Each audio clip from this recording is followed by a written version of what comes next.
200 mil pessoas morrem no Brasil todos os anos por conta de doenças cardiovasculares e metade dessas mortes pode ser relacionada de alguma forma à pressão alta. Você sabe o que isso significa?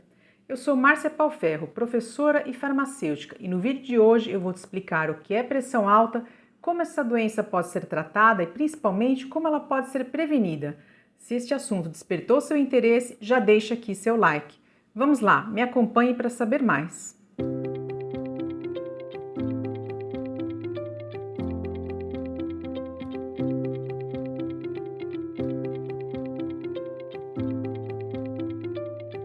A pressão subiu. E agora? Então vamos entender melhor o que isso significa. O nome técnico para a pressão alta, na verdade, é hipertensão arterial sistêmica, normalmente abreviada para hipertensão arterial ou também conhecida pela sua sigla, HA. A pressão alta significa aquela pressão acima de 14/9. Vamos entender melhor o que isso quer dizer. Então, a pressão arterial ela é aferida por meio de um aparelho chamado de esfigmomanômetro, tá? Normalmente ele é colocado no braço, mas também pode ser colocado na perna, desde que a pessoa esteja deitada. O importante é que o aparelho esteja na altura do coração para medir a pressão arterial da forma correta. Bom, então, tecnicamente falando, uma pressão alta, na verdade, ela é medida em unidade chamada milímetros de mercúrio. A pressão alta é quando a pressão está acima de 140 milímetros de mercúrio por 90 milímetros de mercúrio. Mas o que são essas duas pressões? Por que a gente fala em dois valores? A verdade é que o coração ele tem um movimento de bombear o sangue para o nosso corpo. Quando ele está em sístole, que é o momento em que o coração está contraído, aqui representado nesse local aqui onde eu estou mostrando a setinha, coração em sístole, ele tem uma pressão maior sobre os vasos, porque ele está esguichando o sangue para o corpo. Então essa é a pressão máxima, a pressão arterial sistólica, que seria 140 milímetros de mercúrio. Quando o coração está relaxado, que o sangue está retornando para as suas cavidades, é uma pressão menor que a gente tem nos vasos sanguíneos. Então essa é a pressão arterial diastólica, que é o momento de diástole, quando o coração se dilata. Então a pressão ela é considerada alta quando ela está acima desses valores. Uma pressão normal para um adulto deveria ser em torno de 120 a 129 milímetros de mercúrio para a pressão arterial sistólica, no momento então que a pressão é maior, quando o coração está bombeando sangue, e uma pressão arterial diastólica de 80 a 84 milímetros de mercúrio. Aí nesse intervalo vocês têm as pressões chamadas limítrofes, tá? E acima de 140/90, que popularmente a gente fala 14/9, é a pressão considerada alta.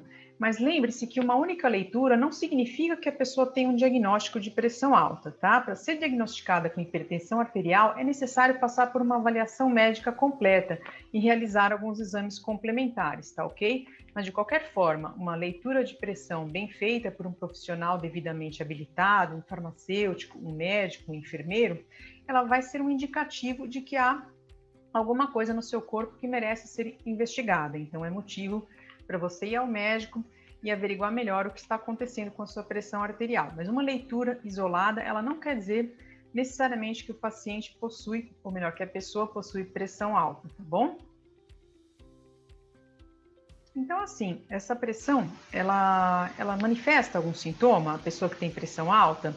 Existem alguns indícios, tá? Pessoa que tem sangramento nasal com certa frequência, que apresenta um cansaço excessivo, formigamento dos membros, dores de cabeça, mais tipicamente dores na região da nuca, podem ser sinais de que a pessoa está com pressão alta, mas normalmente ela é uma doença assintomática. No seu início, ela não apresenta sintomas, por isso que é tão importante fazer um check-up de saúde regularmente, para identificar essa doença precocemente, antes que ela manifeste qualquer sinal.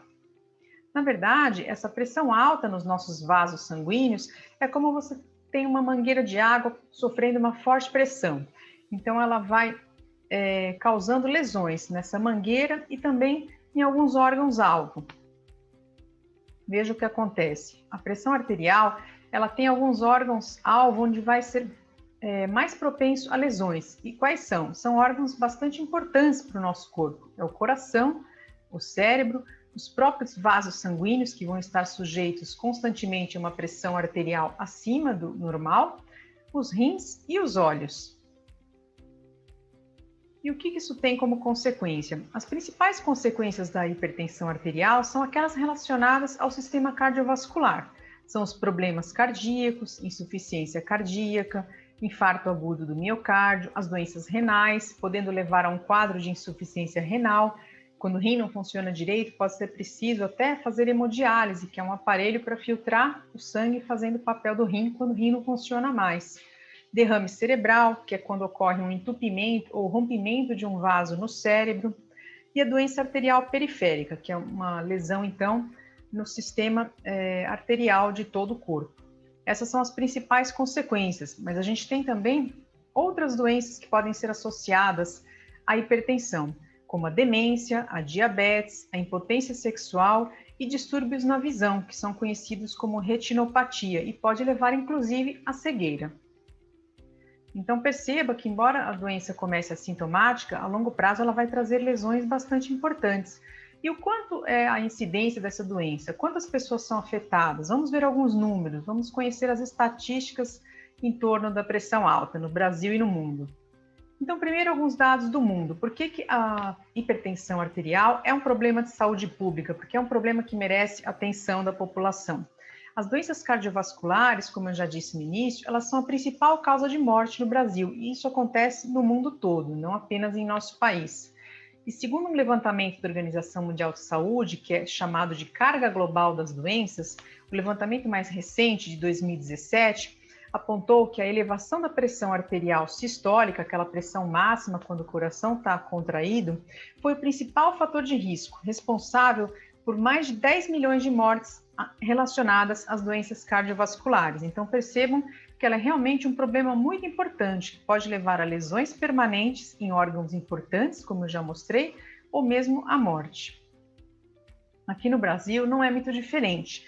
Segundo um levantamento do DataSUS de 2017, a gente tem as doenças cardiovasculares representando 23% dos mais de 1.300.000 óbitos registrados aqui no Brasil. E a hipertensão arterial esteve associada a quase metade dessas mortes. 45% das mortes por doenças cardiovasculares estavam relacionadas à hipertensão arterial de alguma forma. Então, a gente tem hoje, segundo o IBGE, mais de 38 milhões de brasileiros maiores de 18 anos com hipertensão arterial, que é uma quantidade importante da nossa população. E quais são os fatores de risco para desenvolvimento dessa doença, que tornam a pessoa mais ou menos propensa a desenvolver essa pressão alta e, portanto, que ela deve estar mais atenta? Primeiro, o fator genético, né? Existem alguns genes que tornam a pessoa mais propensa ao desenvolvimento dessa doença. Então, é importante, por exemplo, se você tem um histórico familiar de parentes próximos, pais, tios, avós, primos de primeiro grau, com essa doença, é importante estar atento, porque pode haver aí algum componente genético e você ter mais propensão. A idade também é um fator muito importante. 65% das pessoas com mais de 60 anos, elas vão desenvolver a pressão alta, porque os seus vasos vão se tornando mais rígidos, eles podem ficar mais entupidos pelo acúmulo de gorduras e outros problemas, e a tendência é desenvolver pressão arterial à medida que a idade aumenta, principalmente da sexta década em diante, há um risco muito grande de desenvolvimento de pressão alta. Com relação ao sexo, existe alguma diferença entre homens e mulheres? Então, até os 60 anos, ela é uma doença que afeta mais os homens, mas depois dessa idade, a situação se inverte, muito provavelmente pelo efeito protetor do estrogênio. Quando a mulher entra na menopausa, ela reduz a produção desse hormônio e aí ela se torna tão propensa quanto ao homem ou até pior, podendo desenvolver também a pressão alta. A etnia, existem vários estudos ao redor do mundo mostrando que seria uma doença mais associada aos negros, aos afrodescendentes. Entretanto, aqui no Brasil, essa condição não foi tão relevante quanto a condição socioeconômica, tá? O fator socioeconômico ele acaba sendo mais importante aqui no nosso país do que saber se a pessoa pertence ou não à raça negra. Outros fatores muito importantes é a questão do sobrepeso e do sedentarismo. Então, o nosso modo de vida, à medida que nós fomos adquirindo aí formas de conforto, diminuindo a atividade física, essas facilidades da nossa vida nos tornaram mais sedentários, aí muito tempo parado na frente do computador, sentado numa cadeira de escritório ou utilizando meios de transporte ao invés de caminhar. Tudo isso fez com que as pessoas engordassem e se tornassem mais sedentárias e mais propensas ao risco de pressão arterial. Outro fator também muito importante é a questão da ingestão do sódio. Segundo a Organização Mundial de Saúde, o máximo que uma pessoa deve consumir por dia é de 5 gramas, que são 5 pacotinhos daqueles individuais que eles fornecem nos restaurantes para você temperar a comida, ou simplesmente uma colher de café rasa. Então, essa é a quantidade diária de sal. A gente sabe que muitos brasileiros ingerem praticamente o dobro disso, tá? Então, fique atento para reduzir o consumo de sódio. A gente vai falar mais adiante sobre o sódio. Guarde essa informação. O sódio é o componente do sal de cozinha. Mais para frente a gente fala dele. Vamos falar de outros fatores de risco. Consumo de álcool, tá? Então, as bebidas alcoólicas acima de uma garrafa de cerveja, de 2 taças de vinho ou de uma dose de bebida destilada, como uísque, cachaça ou vodka, já é considerado um excesso para o nosso organismo. Se a pessoa tiver baixo peso, ou no caso das mulheres, a quantidade a ser consumida diariamente tem que ser ainda menor. Acima dessas quantidades, já é um fator de risco importante para o desenvolvimento de pressão arterial sistêmica, ou melhor, de hipertensão arterial sistêmica, tá bom? Que mais? A gente tem os fatores socioeconômicos, então o modo de vida vai levar a pessoa a fazer algumas escolhas que não vão ser tão benéficas para a saúde dela. Então, ela vai consumir alimentos provavelmente mais gordurosos, com menor quantidade de proteínas e maior quantidade de sódio, alimentos processados. Então, as escolhas que a gente faz, as condições ambientais em que a gente vive, também vão favorecer o desenvolvimento de pressão elevada arterial, tá? E o estresse, né? Quando a pessoa está sujeita também a muito estresse no seu trabalho, no seu dia a dia, ela vai também desenvolver maior propensão de hipertensão arterial. Outro fator importante é o consumo de drogas, sejam elas as drogas lícitas, ou seja, aquelas adquiridas por meio de receita médica, né? Os medicamentos também não deixam de ser um tipo de drogas, ou aquelas drogas ilícitas, né? Então, das drogas ilícitas você tem a maconha, a cocaína, as anfetaminas, que contribuem para aumentar a pressão arterial. Algumas dessas drogas podem até levar ao desenvolvimento de um infarto agudo do miocárdio. E as drogas lícitas também, quando consumidas em excesso ou sem um acompanhamento médico adequado, elas também podem prejudicar. E aí você tem as drogas mais diversas, aquelas mais corriqueiras, como por exemplo, analgésicos e anti-inflamatórios, e até mesmo os antidepressivos, os hormônios tiroidianos, os próprios anticoncepcionais. Então, todos esses medicamentos, eles também podem contribuir para o aumento da pressão arterial. Então, todo medicamento deve ser usado com acompanhamento profissional, para evitar que ele traga algum prejuízo para a sua saúde. Senão, você pode estar tratando de um problema e acrescentando um outro problema de saúde. Outro fator de risco também, talvez não tão conhecido, é a apneia obstrutiva do sono. É uma doença que ela se manifesta quando a pessoa está dormindo, então ela tem pausas na respiração durante o decorrer do seu sono. E ela é uma doença bastante séria, que tem várias consequências para o sistema cardiovascular, inclusive a elevação da pressão arterial, uma doença que requer tratamento e acompanhamento médico. Bom, e agora que eu expliquei que tem esses fatores de risco, o que a gente pode fazer em termos de quem tem essa doença? Como é que ela se trata? Ela é uma doença crônica, tá? Ela não tem cura. Ela requer um acompanhamento e um tratamento ao longo de toda a vida. Mas se a pessoa fizer um bom controle, ela pode ter uma vida praticamente normal. O tratamento consiste basicamente em mudanças de hábitos de vida, tá? Que estão relacionados a esses fatores de risco que a gente acabou de elencar, mas eu vou detalhar um pouquinho mais. E medicamentos, lembrando que são sempre medicamentos sob indicação médica, tá? Primeiro porque o diagnóstico tem que ser feito mesmo por um médico. E esses medicamentos, eles são individualizados. Para cada paciente, existe aquele medicamento que é mais indicado para a sua situação clínica. O paciente tem que ser enxergado como um todo, não adianta você porque está com pressão alta, começar a tomar o medicamento indicado pelo vizinho, tá? Então, são medicamentos que requerem um acompanhamento médico. Então, o tratamento sempre envolve esses três componentes: as mudanças de hábitos, o uso de medicamentos, quando necessário, quando a mudança de hábitos não é suficiente para controlar a pressão, e o acompanhamento médico, já que é uma doença crônica e incurável. Então, tem que ter um acompanhamento ao longo da vida. Então, as mudanças de hábitos, as principais são o exercício físico e a dieta. São duas mudanças de hábito que, inclusive, vão trazer vários benefícios para a sua saúde e bem-estar, não só para a sua pressão arterial. O tipo de exercício físico. Que exercício físico?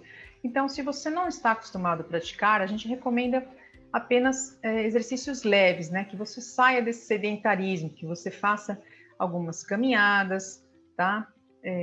Vamos supor que você pega ônibus, que você desça 1 ou 2 pontos antes do que deveria. Isso já vai te fazer acrescentar alguns metros de caminhada por dia. Enfim, existem formas de você incluir um pouco de atividade física na sua rotina. Mas se você for fazer realmente algum exercício em academia, uma natação, um ciclismo, é importante que você procure uma orientação médica, tá? A pessoa que de repente não fazia nada e começa a praticar exercício, é importante que ela faça uma avaliação, um check-up inicial antes de iniciar um exercício mais intenso, tá? Mas qualquer atividade, mesmo uma pequena caminhada, ela já vai trazer algum benefício. O ideal é que você pratique essa atividade pelo menos meia hora, 3 vezes por semana, mas procure uma orientação médica para que essa atividade não prejudique aí outras questões da sua saúde, tá bom? Com relação à dieta, o que a gente tem que mudar na nossa alimentação para contribuir com a nossa pressão arterial? Alguns alimentos aí de sinal vermelho que a gente precisa diminuir o consumo, principalmente o sal de cozinha, né? Então, o sal de cozinha, ele contém o sódio que ele tem um efeito direto na elevação da pressão arterial. É um alimento que seu consumo precisa ser reduzido. Com relação ao sal de cozinha, eu gostaria de esclarecer algumas dúvidas muito comuns aí das pessoas. Tanto faz você consumir o sal refinado, quanto o sal marinho, o sal rosa ou o sal do Himalaia, todos eles têm a mesma quantidade de sódio e, portanto, trazem o mesmo malefício em termos de elevação de pressão arterial, tá? Eu não estou aí discutindo a questão de sabor ou outras propriedades que esses sais diferentes possuem, mas todos eles têm a mesma quantidade de sódio. Então, se a intenção é reduzir a pressão arterial, o único sal que pode trazer algum benefício seria o chamado sal light. Esse sim, contém uma quantidade menor de cloreto de sódio e é acrescido com cloreto de potássio. Então, ele contém uma quantidade de potássio que tem um efeito protetor. Então, o sal light, esse sim, pode ser um substituto interessante. Um outro tempero interessante é o glutamato monossódico.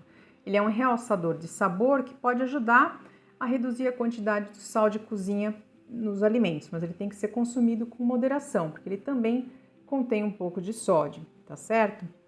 E com relação ao tempero, você pode acrescentar ainda uma série de outras ervas aromáticas que vão favorecer o sabor sem prejudicar a pressão, porque não contém sódio. Então, várias ervas naturais e condimentos naturais podem ajudar a dar um sabor agradável à comida e te ajudar a controlar o sódio, tá bom?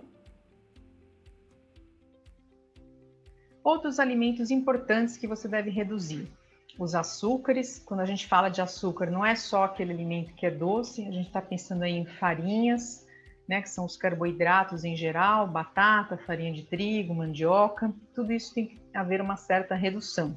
E também as gorduras. A gente tem 2 tipos de gorduras que são ruins, vamos dizer assim, que tem que reduzir o consumo, que são as gorduras saturadas, que são aquelas presentes nas carnes, por exemplo, e as gorduras trans, que são as gorduras hidrogenadas presentes na margarina, né, por exemplo. Bebidas alcoólicas tem que reduzir o consumo, como eu já disse, existe uma quantidade máxima que você deve ingerir por dia. O ideal seria que você não ingerisse nada, mas que pelo menos reduza essa quantidade. Se você tem alguma dificuldade em reduzir essa quantidade, procure um atendimento especializado. Existem vários locais onde você pode obter ajuda para se livrar do vício do álcool, tá? Com relação ao café, existe aí alguma controvérsia, não é que você não pode consumir café, mas deve evitar o excesso, porque ele tem um efeito que eleva a pressão arterial.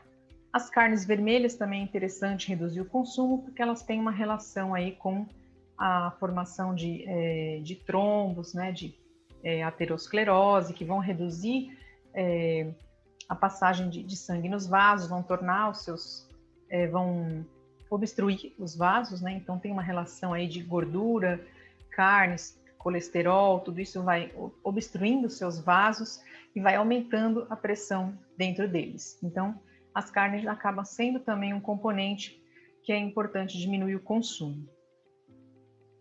E o que você tem aí, sinal verde, que você, se não consumia, pode até começar a consumir um pouquinho, que vai te trazer benefício. Alguns alimentos, eles são ricos em ômega 3, que é um óleo considerado bom, que ele reduz a quantidade de colesterol no nosso sangue, então diminui a formação dessas obstruções dos nossos vasos e devem ser consumidos aí diariamente. Então são as oleaginosas, que são as sementes de linhaça, de girassol, as nozes, as castanhas, o azeite de oliva e também alguns tipos de peixe, como salmão e sardinha. Outros alimentos que você deve incluir que são benéficos são aqueles ricos em potássio, que ele ajuda a diminuir a pressão arterial.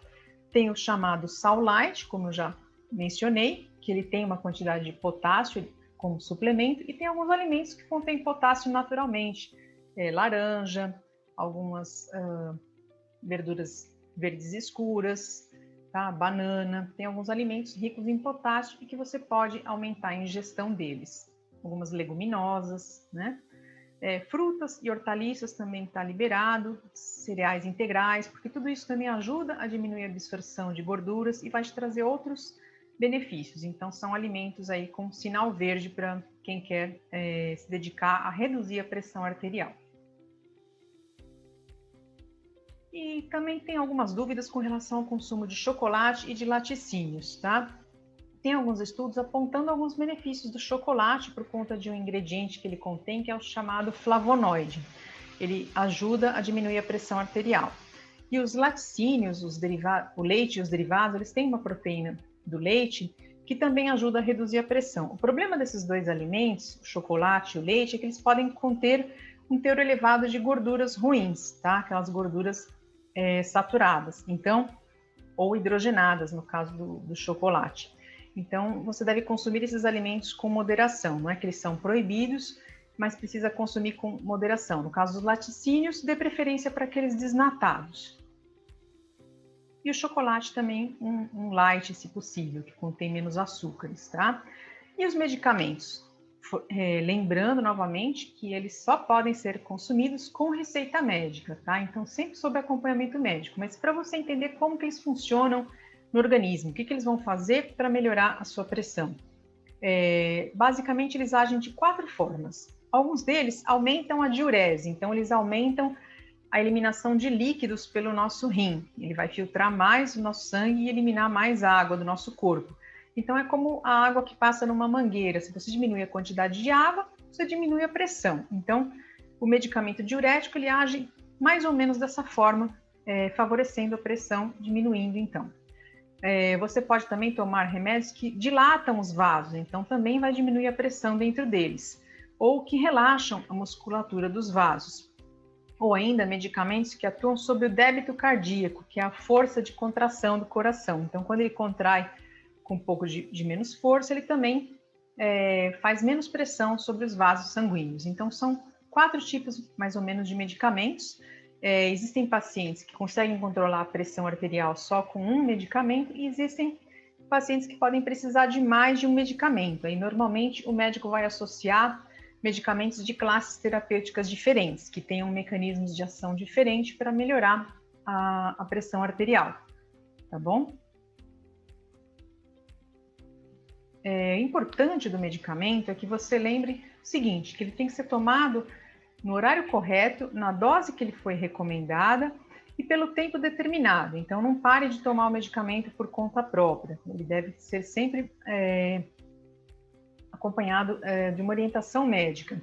E a dose, você também não deve fazer testes com o seu organismo. Como eu já disse, a pressão alta nem sempre apresenta sintomas. Então, mesmo que você esteja se sentindo bem, não deve abandonar o tratamento médico por conta própria. E se você tiver que tomar mais de um medicamento, é importante que você organize os seus horários para não esquecer, para que isso fique fácil de lembrar na sua rotina. Uma forma de organizar isso é por meio de tabelas como essa daqui. Você pode contar com a ajuda do farmacêutico para ajudar a estabelecer os melhores horários, que existem medicamentos que são melhores, por exemplo, em jejum, como é o caso do enalapril. Ele tem que ser tomado de estômago vazio, então 1 hora antes ou 2 horas depois das refeições você vai ter um efeito melhor desse medicamento. Já outros medicamentos, eles podem ser melhor administrados depois da alimentação. Então, tudo isso varia de produto para produto. E a pessoa que vai melhor te orientar sobre isso é o farmacêutico. Então, para a elaboração de uma tabela como essa, eu recomendo que você procure sempre esse profissional para te ajudar. Bom, você não tem pressão alta, então tá tudo bem? Eu recomendo você ficar atento mesmo assim, como tá esse esquilo aqui, né? Ele tá sempre em estado de alerta. Se você não tem pressão alta, mas tem alguém na sua família que possui, compartilhe esse vídeo com essa pessoa e até como forma de prevenção, porque se você não tem hoje, não significa que você não vai ter a pressão alta amanhã, principalmente se você não adotar alguns desses hábitos saudáveis que eu falei para você. Então, esteja sempre alerta, não deixe de dar o seu like aqui pra gente. Então, como é que você pode se prevenir, né? Fique atento, você pode começar a mudar isso já, a partir de hoje, independente de ter pressão alta ou não. Isso vai trazer benefícios para a sua saúde, com certeza. Então, controle de peso, procure se manter dentro do peso indicado para a sua faixa etária. Tente reeducar a sua alimentação, menos alimentos processados, consuma menos gorduras, diminua a quantidade de sal. Já apontei aí que tem vários substitutos que podem favorecer sua alimentação sem que ela fique sem sabor. Alimentos com menos açúcar, alimentos integrais, mais fibras, mais hortaliças, mais frutas. Evite os alimentos processados, eles contêm aditivos químicos que geralmente têm uma grande quantidade de sódio e vão acabar aumentando a sua pressão. Não fume, porque fumar faz mal para várias coisas na nossa saúde, inclusive a pressão arterial. Procure ajuda profissional se necessário. Bom, outras medidas de prevenção importantes que vão te trazer bem-estar é a realização de atividade física. Então, saia do sedentarismo, procure se movimentar um pouco mais, introduza movimento aí na sua rotina, pratique atividade física, reduza o consumo de álcool, procure ajuda também se isso for um vício, se isso for um problema para você. E alguns estudos já têm mostrado também benefícios de outras práticas que ajudam a diminuir o estresse, como, por exemplo, práticas de espiritualidade e de meditação. Então, tudo isso vai te ajudar a viver melhor e também eliminar o problema da pressão alta ou, pelo menos, reduzir a chance de ter esse problema no futuro. Aqui alguns créditos para você saber de onde eu tirei essas informações, que eu busquei algumas fontes atualizadas. Eu vou deixar indicado alguns links também na descrição do nosso vídeo, para que você possa também procurar mais informação se desejar, tá bom? Espero que esta informação tenha sido útil para você. Nos vemos numa próxima oportunidade. Até lá!